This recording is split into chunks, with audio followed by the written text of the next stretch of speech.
মুক্তিযুদ্ধের বিরোধিতা করা ঐতিহাসিক বাস্তবতা। এরপরে আপনি আমার কথা বলে দিয়েন না, আমাকে আমারটা বলতে দেন। ঠিক আছে, তা আপনার সময় বলবেন, আপনি আমার সময় কেন? আপনি আমার কথার মধ্যে না এই যে 30 জনের যে দল করা হয়েছে ভাই, সেখানে ডাকা হয়নি। কেন ডাকা হবে? এই তো বলা হয়নি বলতেছে। গণতান্ত্রিক ফ্রেমওয়ার্কের মধ্যে আপনি কিভাবে আমার মনে হয় যে এই জিনিসটা নিয়ে গণতান্ত্রিক ফ্রেমওয়ার্কের ভিতরে আওয়ামী লীগকে আপনি আমি তো কিভাবে রাখবেন? আপনার প্রশ্নের উত্তর দেব না। আমি বলেছি হ্যাঁ, জামাতের সাথে রিকনসিলিয়েশন হয়ে গেছে। জামাতের তো একটা ঐতিহাসিক হ্যাঁ, জামাতের ঐতিহাসিক মানে মুক্তিযুদ্ধের বিরোধিতা করা ঐতিহাসিক বাস্তবতা। এরপরে আপনি আমার কথা বলে দিয়েন না, আমাকে আমারটা বলতে দেন। ঠিক আছে, তা আপনার সময় বলবেন, আপনি আমার সময় কেন? আপনি আমার কথার মধ্যে আমি আপনার কাছে সময় নিয়ে আপনাকে লাস্ট সময় দেব। হ্যাঁ, না আমি ওনার কাছ থেকে সময় নিয়ে আমি বলেছি, আমি অবশ্যই ওনার কথার মধ্যে আমি ঢুকিনি।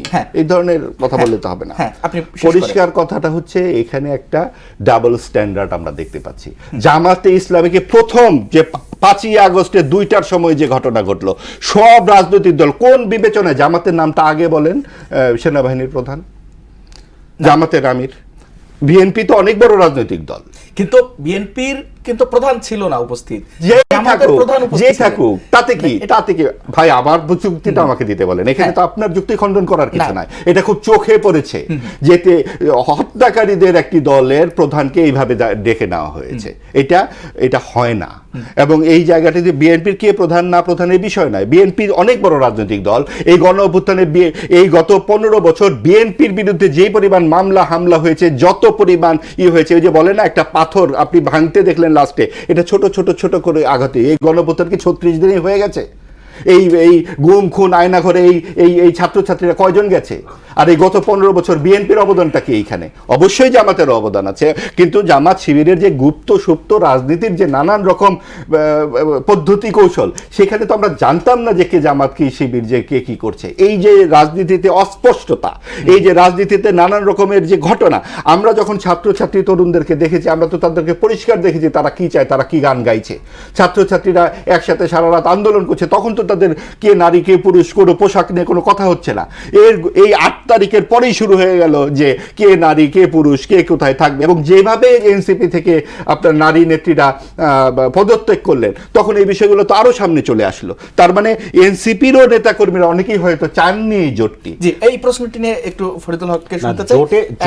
জোট করার মধ্য দিয়ে ধরেন সকল দায় দায়িত্ব ধরেন আমাদের কাছে যদি দিয়ে দেন, তাহলে এটা মুশকিল না। তাহলে তো এটা মুশকিল, মানে আপনি ধরেন একটা পাঞ্চিং ব্যাগ পাইছেন, আপনি পাঞ্চ করতে থাকতেছেন, এটা তো ধরেন মুশকিল।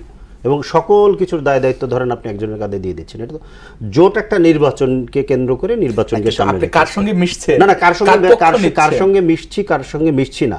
জামাত কি বাংলাদেশের রাজনীতি অচ্ছুত করতে পারছে? পুরনো রাজনৈতিক দলগুলো, পুরনো সিস্টেম। উনি আর্মি চিফের কথা বললেন না, আর্মি চিফ তাকে ডাকছে না। আমরা কি গেছিলাম, মানে আমাদের গণ অভ্যুত্থানের নেতারা কি ক্যান্টনমেন্টে গেছিল? এই বাস্তবতাটা তৈরি করলো কারা? আপনি সেই জায়গাতে যান।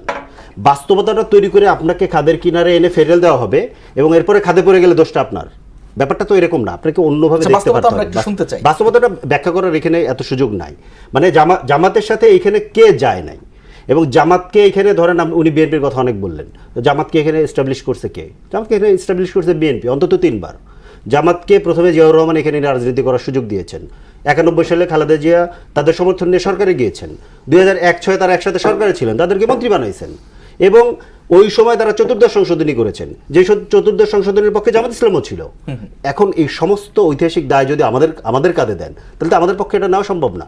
একটা ঐতিহাসিক বাস্তবতার মধ্য দিয়ে জামাত এখানে রাজনৈতিকভাবে আসে, এটা একটা ঐতিহাসিক বাস্তবতা। এটা আমি ঐতিহাসিক মুক্তিযুদ্ধের বাস্তবতা বলছি না। মুক্তিযুদ্ধের মানে যে কোনো কথাকে মুক্তিযুদ্ধের মধ্যে টেনে নেওয়া যাওয়া এবং সবাইকে মানে এমনভাবে দাঁড় করানো যে সবাই বোধহয় মুক্তিযুদ্ধের বিরোধী, এরকম একটা জায়গায় দাঁড় করে দেওয়া, এইটা আসলে খুব বাজে প্রবণতা। এই প্রবণতাটা ঠিক না। মুক্তিযুদ্ধকে এই দেশের বেশিরভাগ মানুষই সেভাবেই, বাংলাদেশের প্রায় সকল মানুষই সেইভাবেই ধারণ করে। প্রত্যেক একজন এক্সপ্রেশন এক এক রকম। কিন্তু মুক্তিযুদ্ধকে ধারণ করতে গিয়ে, মুক্তিযুদ্ধকে যেভাবে এক ব্যক্তির মধ্যে নিয়ে যাওয়া, প্রতীকে নিয়ে যাওয়া, মুক্তিযুদ্ধ মানে 72-এর সংবিধান, মুক্তিযুদ্ধ মানে গণতন্ত্র সমাজতন্ত্র, এইভাবে যে তৈরি করে ফেলা, হ্যাঁ মুক্তিযুদ্ধ মানে বাঙালি জাতীয়তাবাদ, এই যে তৈরি করে ফেলা, এই তৈরি করার মধ্য দিয়ে এখানে একটা মুক্তিযুদ্ধের নামে এখানে একটা ফ্যাসিবাদী মতাদর্শ তৈরি হয়েছে। আমরা ওইটাকে বিরোধিতা করছি।